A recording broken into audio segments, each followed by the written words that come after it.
Paano maging isang mabuting tao? Isang taong may puso na naghahanap ng tama. Ayon sa Biblia, hindi kailangan ng perpektong tao. Ang mahalaga ay tapat na puso at tamang pamumuhay. Narito ang ilang gabay ayon sa aral ng Biblia. 1. Manampalataya at magtiwala sa Panginoon. Hindi sapat ang salita lamang, kailangan ang tunay na pagtitiwala sa Kanya. 1:14:1. Huwag magulumihanan ang inyong puso. Manampalataya kayo sa Diyos, manampalataya rin kayo sa akin.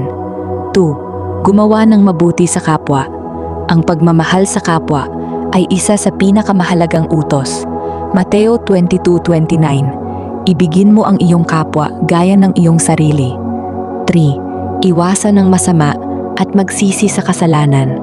Walang taong perpekto, pero mahalaga ang pagsisisi at pagbabago ng buhay. Gawa 3:19. Kaya nga magsisi kayo at magbalik loob sa Diyos upang mapawi ang inyong mga kasalanan.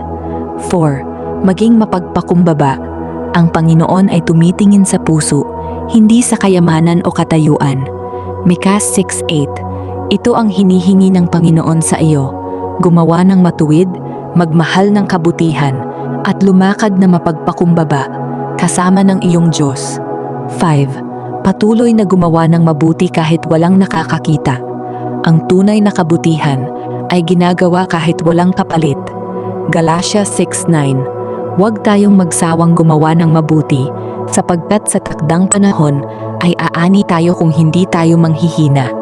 Sa madaling salita, kung ang puso mo ay marunong magmahal, tumulong sa kapwa, umiwas sa masama, at patuloy na lumapit sa Panginoon, iyon ang landas para maging kalugod-lugod sa Kanya. Isang simpleng paalala, hindi perpektong buhay ang hinahanap ng Panginoon, kundi pusong marunong magsisi, magmahal at magtiwala sa Kanya.